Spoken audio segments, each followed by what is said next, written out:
I grew up in it. I grew up in, the dirty South where it's super racist, but people don't know they're being racist. I know that sounds insane, but they're just so ignorant to it.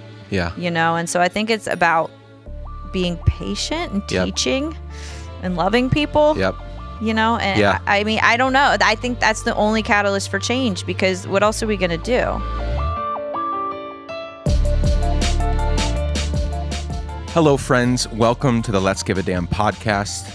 My name is Nick Lapara. As always, I'm super thrilled you're here. Now, does the name Meghan Linsey ring a bell?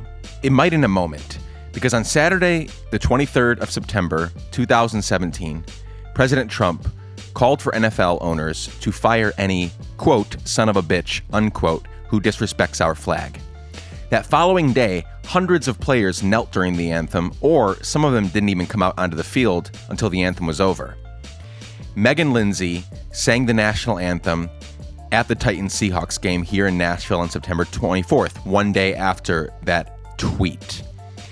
And she did something at the end of the anthem that has caused quite a bit of stir, especially for a country music artist living, performing, and working out of Nashville, Tennessee, a city in the South. And if you think kneeling at games is wrong, kneeling at NFL games or any other sporting event is wrong, don't shut off the podcast just yet. I believe Meghan does a great job presenting a balanced view, and she speaks very clearly about why she did it. Now, this was a move because she's in Nashville and because she's in country music that could have had serious repercussions on her career. And to be truthful, her career has suffered because of those 5 seconds of kneeling. Truth is, standing up for what you believe doesn't always turn out wonderfully like it looks in the movies with inspiring music playing in the background. Our conversation, friends, is more timely than ever with the NFL's recent decision to punish any player or coach who kneels while the anthem is being performed. That just happened a few days ago. They had not yet made that decision when we recorded our combo a few weeks ago. So, without further ado, let's get right into it. Here's my conversation with Meghan Linsey.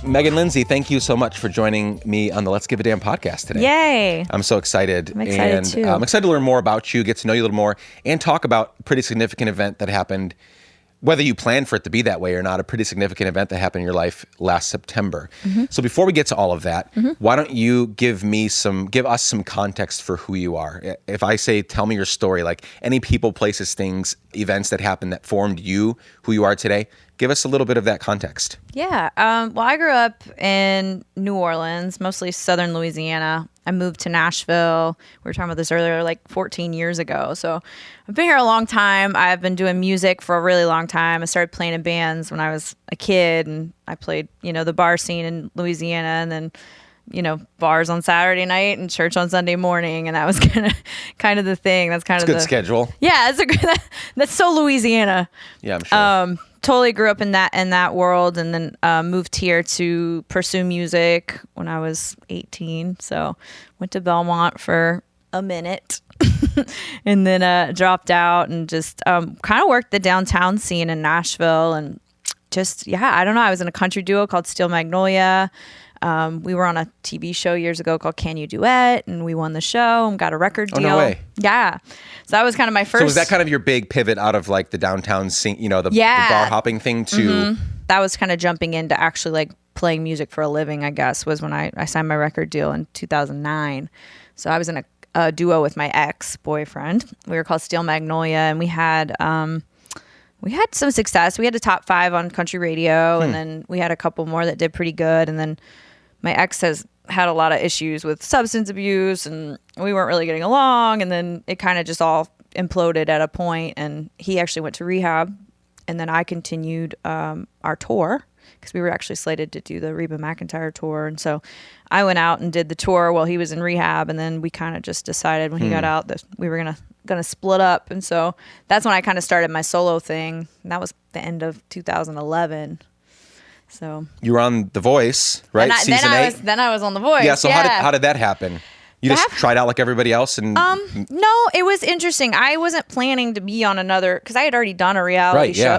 It's not something you really want to do twice.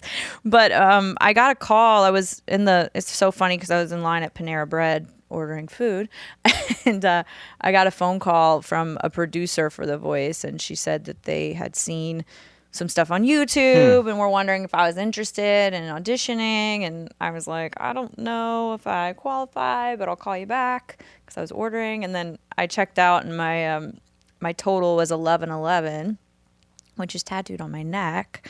Because it's just fairly significant for me, because every time I see it, I'm like, okay, I'm on the right track, which I've been seeing 11s like crazy lately. So I hope something really good's about to happen. I hope so too. But so your total was 1111 though, which is pretty crazy. Yeah, right after I got phone, my total was 1111. So I called her back, and I was like, okay, when do I need to be there? And it's like a Friday, and she's like, we're going to fly you here on Tuesday.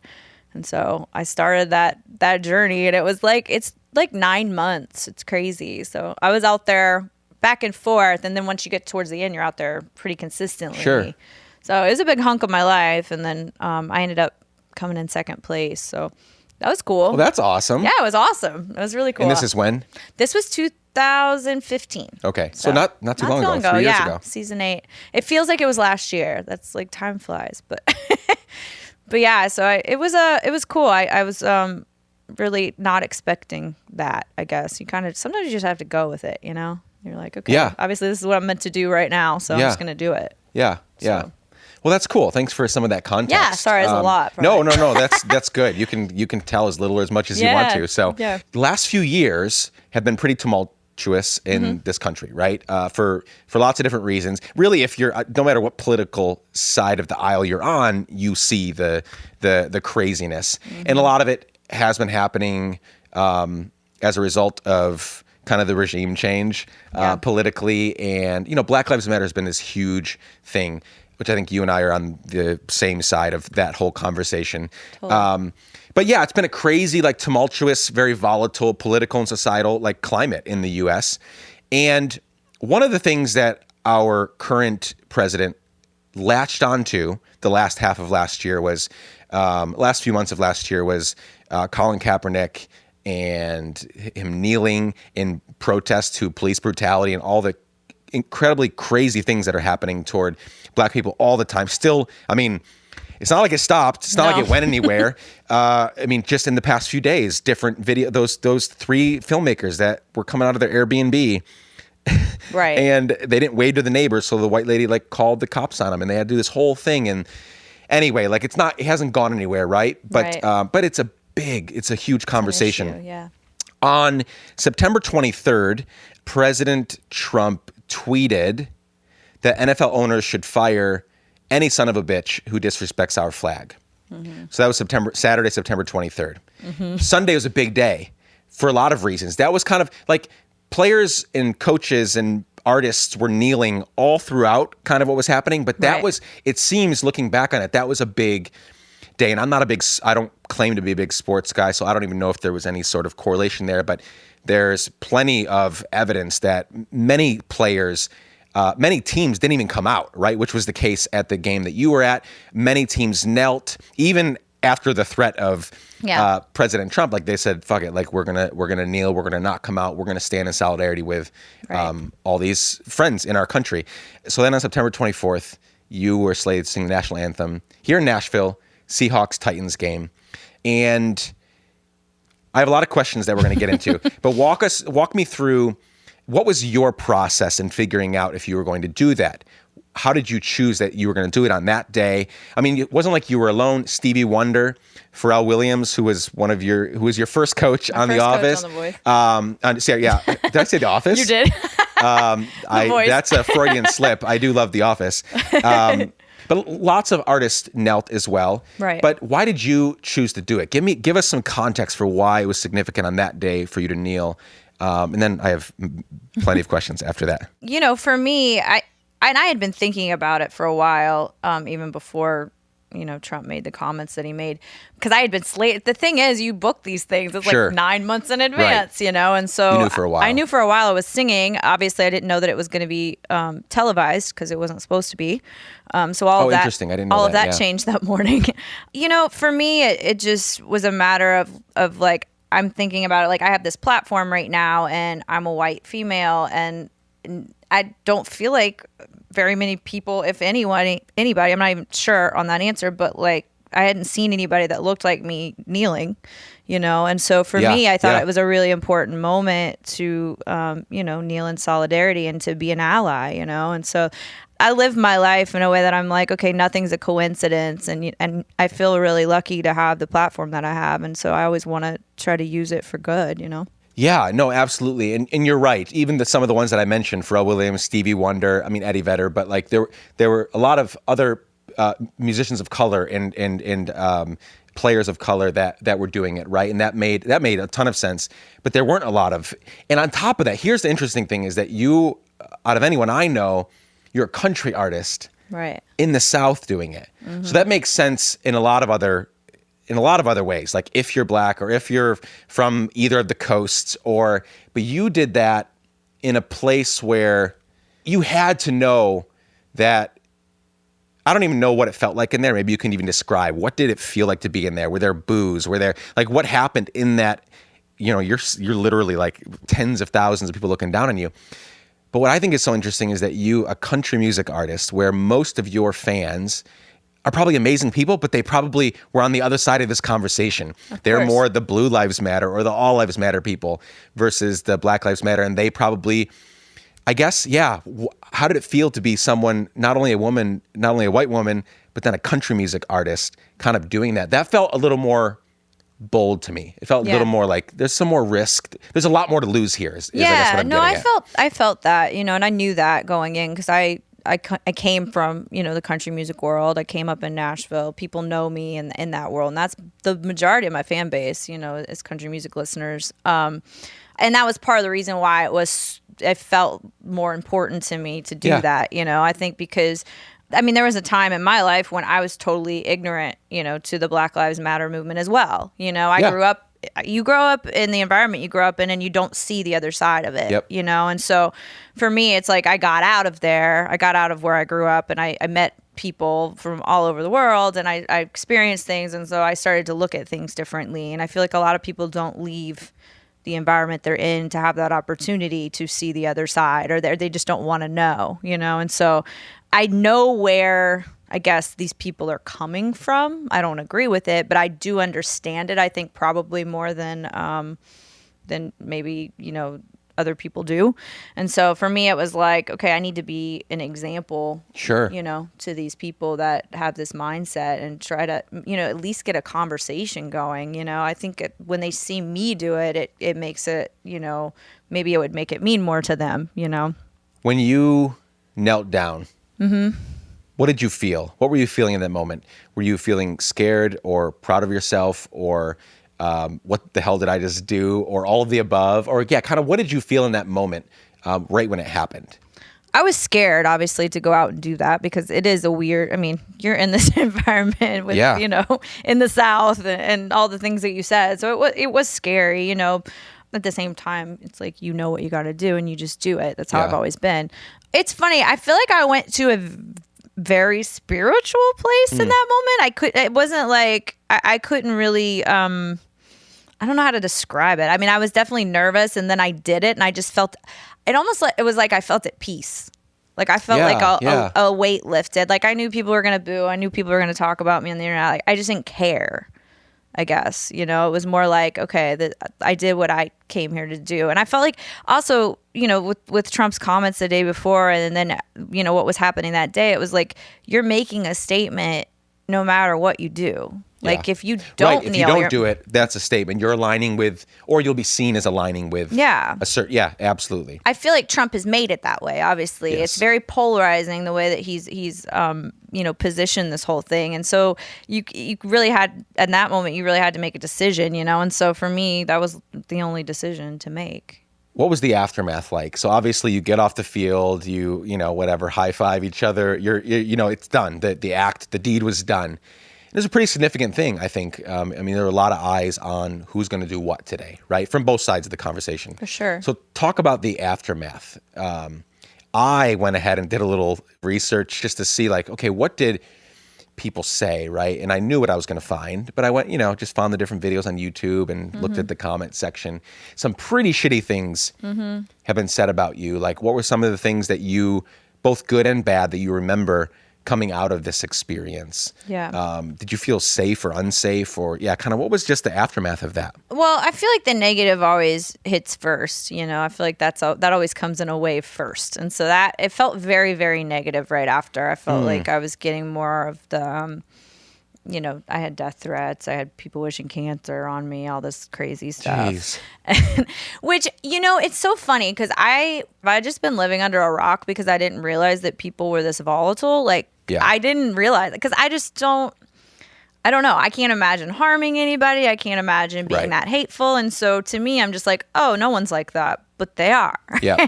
And I think obviously, you know, people of color experience this every day. You know, it just all hit me at a wave and at one time, you know, the kind of hate speech I was getting. And so it was rough, you know, and obviously you're like, oh man, what did I do? But at the same time, wouldn't go back, wouldn't change a thing. But it was rough, you know, for the first, I don't know, I still get hate mail. Really? Yeah, for sure. But I just couldn't believe how hateful some people could be. You know? No, totally. It's insane. I won't read any of those comments. I will read one comment that I thought was, I laughed. I laughed. This lady says, doesn't singing country music mean you respect our country and our flag? Can't believe she's saying country music and disrespects the flag and country and cares more about George Soros money. How's that George Soros money treating you? Right. Meghan Linsey, you have sold your soul to Satan and the Illuminati for fame. Sad. So funny. I just thought that, like, that one obviously wasn't like, I don't know you're not why even going to take that seriously. I don't even know if I saw that one. That was somewhere, I think one of that, many. I don't remember what video or what article it was under, Of but I course. just think it's so, you're very right. And I think it's partly social media. If you were to meet that lady, and that's what like in a few minutes we'll get to, we need to get some solutions going, right? Right. Like, we can't just stay in this state of, why the fuck would you say that? Like, how do you, but those people, it's social media that does it. Because if you were to sit down with her, there's no way she would look at you and say that. No. Let's grab a cup of coffee. Let's talk about it. She would never think of saying those to you. No. But it's a little like icon of your face. You can or cannot put your name there, and then you can just type whatever the hell you want, right? Right. And there's no repercussion because they can't see how it Right. makes you feel. Not that would make you feel bad, but like, and some of the other ones, like the cancer and the death threats and the whole, what? Right. Like, they can't see you sitting there, maybe reading that, thinking like, what did I just do? They don't right? think of you as a human. They just think it's like, it's the internet, so it's cool. It's weird. What's so funny about a lot of these acts, including the act that you did, the display of like courage and solidarity, I want to commend you on that, because so many people, just like the people that have been attacking you, like, it's not like you said, like, fuck the military or fuck Donald Trump, or Right. there was no absurd gesture. There was no anything terrible about it. Right. Like, you literally, in the most calm and mature way possible, like, I've watched the video, like, you just took a knee. You just sang the national anthem. And it wasn't like you said, fuck the national anthem, we're not going to sing this. Like, you did it. You got out there and did it. It's a special song to our country. And then you just took a knee, right? Right. And so it's just so funny how we can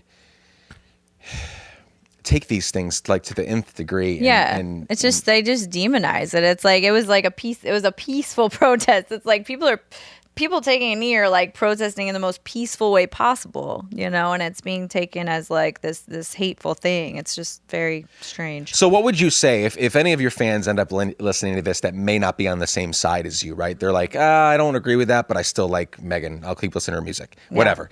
What do you say to them if they say, but that's so disrespectful? Like, what would your response be if they were to say, but that's so disrespectful toward the flag and toward the military, my Uncle Bob, my dad Joe, my cousin Randy, like, they're all military guys and you're disrespecting them. Like, what would you say to them? For me, it's just, it wasn't about that. That's not what's in my heart, you know? And so, like, and my boyfriend, Tyler, who took a knee with me, I mean, his dad's in the Coast Guard, is, you know, most of his family has been in the military in some, you know, fashion. And so, and it's interesting because a lot of people in the military reached out to me after that to say, thank you. Like, this is why we're over here. This is why we fight, because it's freedom of speech, and so it was not done in disrespect to the military, clearly, but not so clearly to some people, I guess. Sure. But, and I've done a lot of work with wounded warriors, and I've, met with kids of fallen soldiers, and I've done that stuff. I love the military. It's not about that.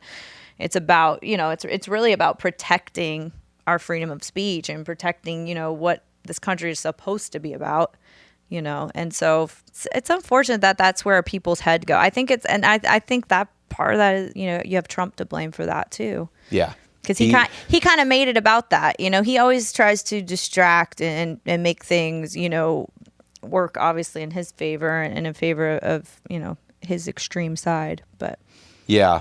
Yep. No, 100%. Well, and we could probably talk for hours. Yeah, we could talk about that. But has this affected your career, either for good or for bad? Like, there's always repercussions for the actions we take. And a lot of people listening are people that do give back. They do give a damn. They're trying to figure out how to make the world a better place. And what I want to do is I tell a wide swath of different kinds of stories, because I want to make sure people know it's not all the same. It's not always going to be good. It's not always going to be bad. It's a beautiful thing, but beautiful doesn't mean not hard. And so I want to share some of the more difficult stuff. How has this affected you? Maybe you don't regret it personally, but was there any part of you that was I just shot myself in the foot a little bit? Or kind of how's post September 24th Meghan's career versus pre? It's different, It's been challenging. I mean, I think that the initial pushback hurt me just career-wise, because it's I can't play the same venues I was playing before. I really can't. And really? So I'm not really. I don't have many gigs booked this summer just because of it, I think. And I had some things cancel on me, and so it definitely hit my bottom line as far as working. But at the same time, it's you learn to reinvent yourself, and you learn to figure out other streams of income, and you learn to figure out, okay, who are my people? And that's really the goal, I think, is to find your people and find your tribe. And I'm finding, it's shifting probably. A shift, yeah. Yep. It's kind of a rebirth almost. It's and I've never felt so, I guess, free as an artist, because at this point it's okay, now I can say whatever I want. I can talk about whatever I want. That was kind of the, that puts that people now have, in a good way probably, at least for you, they've labeled you. They know where you stand on certain things. So now, some of that fear maybe to talk about different things, that's gone, because they know where I stand on this. Yeah, no, it's totally opened me up. And really, I feel more, I don't know, just as an artist, I'm able to just be completely myself as when it comes to my music and my image and the things I'm talking about. Whereas, coming up in country music for so many years, you're media trained out of that. You can't talk about anything political, especially when you're on a record label. You'd be reprimanded real quick. And so it's changed in a good way, I think, in that regard. And I'm figuring it out, It's only been, I guess that was in September, so it's been 6-7 months. Yeah, it's been the year of figuring out, okay, what does my career look like now, and how can I keep moving forward as an artist with the way things are now? So it's a good segue, what you just said. What is the way forward? And here's what I mean by that. We're going to destroy ourselves as a country. Not that, I'm not under no illusion that I'm definitely not, when people say make America great again, I'm when? Where do you want to go back to? Right. What time frame? Right. You mean the time frame that was good for you, better for you, maybe. But America's always had struggles. We literally came here, and we're not going to get into a history lesson, but this country was founded on struggles and stealing and murdering and rapes and we were not founded in a peaceful way. We took a lot of things that we shouldn't have, that we're still maybe paying for those sins today in many ways. And so I'm under no illusion that something we need to get back to. I'm saying, how do we? I think these kind of tumultuous times can tear us apart, or they can be kind of catalysts for good change. Right. And so, in your opinion, how do we get out of this? How do we fix this? How do we move forward? How do you, living in Nashville, Tennessee for 14 years, in a place that is very we were just talking about this before, we live in the only blue dot in the middle of a very red state, yeah. literally the only blue dot. And so, and not that it doesn't matter if you're blue or red, but I'm just saying that sometimes speaks to the ideas behind those people. And so how do we fix this thing? How do we move forward? It's hard, I think it's really hard, especially right now. It's a struggle. I think for me, it's interesting. I've been doing these studio tours and these secret shows in the space that we're in now. But I get people from. We just did one on Sunday, and I had people from Florida, and I had people from Canada, and people from Boston, and it just all over the country, and Canada as well. And it's funny because a lot of them don't know that I did this. I took a knee, and so they're just meeting me for the first time, and I feel like I know we all want to have these debates, and we all want to argue, and we all want to be like, I'm right, you're wrong, whatever, and there is a time and a place for that. But I also feel like there's so much to just being kind and showing love. And people leave here and they're like, oh, I love her, she was so nice. And then, they probably go Google me and they're like, oh, but she took a knee. Yeah. But I really liked her. Yeah. But she's really cool. But not, and it's more about, I think, realizing that we're all human in this struggle, and I mean, obviously there is evil out there, but I do feel like more so, I think people mean well. I mean, maybe I'm just totally delusional, but I find like when I'm talking to like someone, let's say that's super, redneck, Republican, Trump supporter, I'm around a lot of those people all the time. It's like, I can see there's a human in there and there's a heart in there, and and it's they're not all bad. I think it's just breaking the chain, and breaking that the way that they've learned. I grew up in it. I grew up in the dirty South where it's super racist, but people don't know they're being racist. I know that sounds insane, but they're just so ignorant to it. And so I think it's about being patient and teaching and loving people. I mean, I don't know. I think that's the only catalyst for change, because what else are we going to do?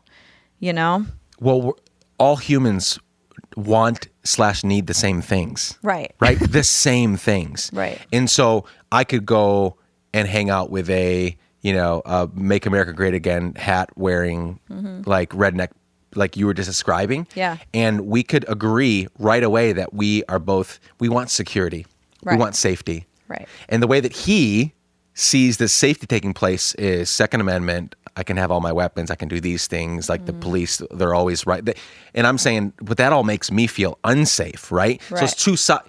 You know what I'm saying? Like, we all have the same basic needs. We have to figure out, how do we talk about them with each other? How do we not flip out every time we come up against something that we don't agree with? Because like you said, we're all humans. Everybody now we've all had like bad things happen to us, and some more than others, and some of that shapes us in different ways. But I think, probably I could say for the majority of people, there's kindness in there. There's wanting to do good in the world. And we just have to figure out, how do we make that conversation happen? Right. How do we get together really and not talk, like, why do we always have to talk about the political side of things, right? That's something I always think about with even some of my family members whom I love dearly that voted for Trump, or, different people in my life. It's like, why do we even have to, like, there are so many things that President Donald Trump can never touch in my life. Let's focus on those things, right? How many things can he has no say over most, if not all, of what you do in your life, right? And so why do we always focus on those things and really label people in that way? So I'm learning as I get older, but I'm a pretty brash, like over the top kind of person that's trying to calm down. Yeah. But I still agree with you that people there's goodness in there. There's kindness. Let's figure out. Yeah, no, totally. Right. Somewhere. And sometimes it's hard, and I've had to train. It's hard for me because I look at the types of people that I grew up with, and I immediately am just like turned off. And I have to learn to not think like that, because I mean, I don't want to be judged like that either, And so it's really about getting to know people, and we're so disconnected because we're all on our phones all the time, and we're all, there's all this social media stuff, and it's like we don't talk. Yeah. So I think it's easy to get angry when you're not having any human connection. Like you said, when people are sending you death threats and stuff, no one's going to say that to your face. No. But it's Some would, but they're usually super loud. Yeah. Like this is what I've been trying to remind myself, because I can look at the Charlottesville riots, right? And Right. I can look at all these things and say, look how many terrible people there are out there. Mm-hmm. When really, some of my really smart, wise friends have rebuked me many times saying, those people, the ones that would say it to your face, the ones that would look at you and give you a death threat, they are so insignificantly small in number. right. Right? Well, and it's easier when they're all band together too. Like if you Yeah. ran into one of them in a coffee shop and you just started Yeah. talking to them, it would be different, I Yeah. think. And obviously we see these viral videos of people Yeah. that are being super racist on their own. Yeah. Trust me, there are those people out there. I just think obviously we're seeing it more because we do have such access to the internet and things go viral, and so we're starting to see it, which I think is good because we need to see that exists in the world. But I'll tell you this, I did a thing in Louisiana, I guess it was 2 years ago. I did flood relief work, and Okay. Yep. I grew up there, and I know how bad the flooding can be down there. And so my friend and I started collecting stuff, and it was just me and another girl drove like a U-Haul of stuff down there and did this, set up in a parking lot, met people, started giving things away. And we were in a very, totally white community. And this black woman came to see what we had or whatever. And I started talking to her, and she's like, when you're done here, she's like, could you come to my neighborhood? And I was like, absolutely, let me see. And so by the end of the day, we were completely out of stuff, and I found a church group that had a warehouse, and they were like, if you bring your U-Haul here, we'll fill you up. And so I went there, they filled me up, and I went to the black neighborhood. And to be fair, they're both talking about each other during this process. Yeah, 100%, yep. Both sides of the fence here, and it's so interesting because you get in that situation and you're dealing with people who literally have nothing, who've just lost everything. They don't even have a bed to sleep on, and it's like at the core we are so similar. You know what I mean? It's like we're all there. Nobody's dealing with tragedy differently. Like everybody's process is the same when you're down to nothing, And so I don't know. It's just interesting how I feel like when you strip it down and you just look at people, you realize like we're not that different. No. No, we're not. I'm proud of you. Thanks. I'm proud of you for doing that. I really am. I think there was a lot at stake, and you shared some of that, some of the repercussions of that. And sometimes giving a damn is super simple. It's handing out a meal to a homeless person. It's volunteering for this thing. And sometimes it affects, like you said, your bottom line. It affects your bank account. It affects how much work you have the next year, right? Like a summer free, like that's probably when you want to be doing stuff the most. And boom, all that's gone, partially or entirely because of this thing. And so here's my second to last question. And this one has a hypothetical part and a not hypothetical part. The not hypothetical part is that someday you're going to die. This is a question that I ask every podcast guest. Someday you're going to die. Hopefully it's many, many years from now. The hypothetical part is that I've been asked to give you a eulogy for some odd reason. So all of your fans and your friends and your family, everybody that you've helped and loved and served and been around for your life, they're there in this big, humongous room to honor and celebrate and mourn your life. And again, hypothetically, for some odd reason, I'm giving your eulogy. What do you hope that I would say about your life and your legacy on that day? For me, it's about being bold and being real, and hopefully, being a catalyst for change. That's my goal. My goal is to love people and to be. It's funny. This woman came up to me. I was at the doctor's office with my dad like last year. My dad's been really sick, in and out of the doctor and hospital and stuff. And this black woman was sitting there across from me, and she just kept looking at me, and she didn't know me. She came up to me right before I went back, and she's like, "Can I just talk to you for a minute?" And I was like, "Sure." And she brought me in this hallway, and she hugged me, and she goes, "I just have to speak this over you because I'm just feeling it right now." And she was like, "I just see you being a bridge." She's like, "You're going to be a bridge for change." And she was like, "And you're going to unite people from both sides." And I didn't know what she meant by that. Obviously, no context. She just came up. No context out of nowhere. Didn't know me. She goes, "I just feel it," And it was a real. I had full body chills. Like it was a definite like moment, like a God moment for sure. And I kind of knew what she meant, but I kind of was like, I didn't realize in what capacity she meant, I guess. And so, at the end of the day, like I think that's the goal, is to be a bridge and to make a change in the world, be a light. Yeah. Leave the world better than when we found Leave it. the world better. Well, that's all we got. Yeah, you know? it's true. Yep. And we want it to not just survive, but thrive for future generations. We want it to be around for them. We want it to be a kinder, better place. Absolutely. When they get here, for my kids and for, just the next generations. Before we say goodbye, obviously people can Google you and find your music, and if they don't know about you yet or whatever.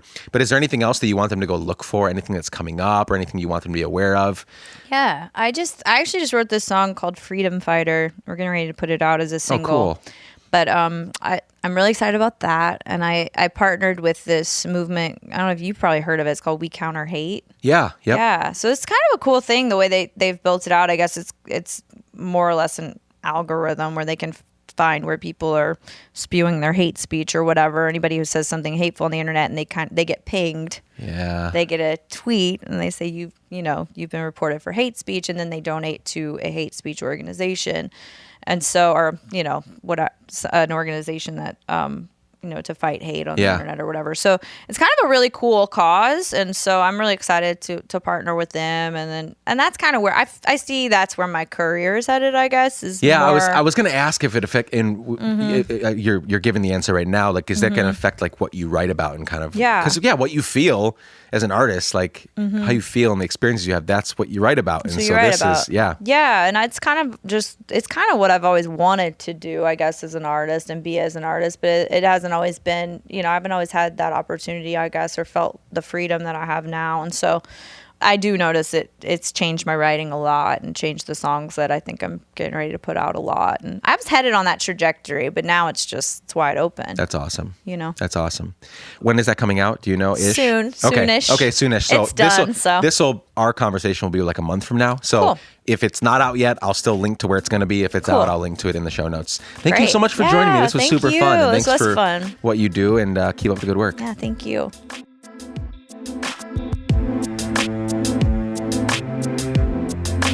Friends, thanks for joining Meghan and me. I hope this was helpful. I hope it was inspiring. I hope it was informative. I hope you learned a little bit. For this conversation especially, I'd love to hear your feedback. Email me your thoughts at hello@nicklapara.com or hit me up on Twitter @nicklapara. Tag Meghan in the tweet if you tweet at me. Maybe she'll jump in on our discussion. By the way, she is Meghan Linsey everywhere. That's at MEGHANLINSEY. Meghan Linsey everywhere.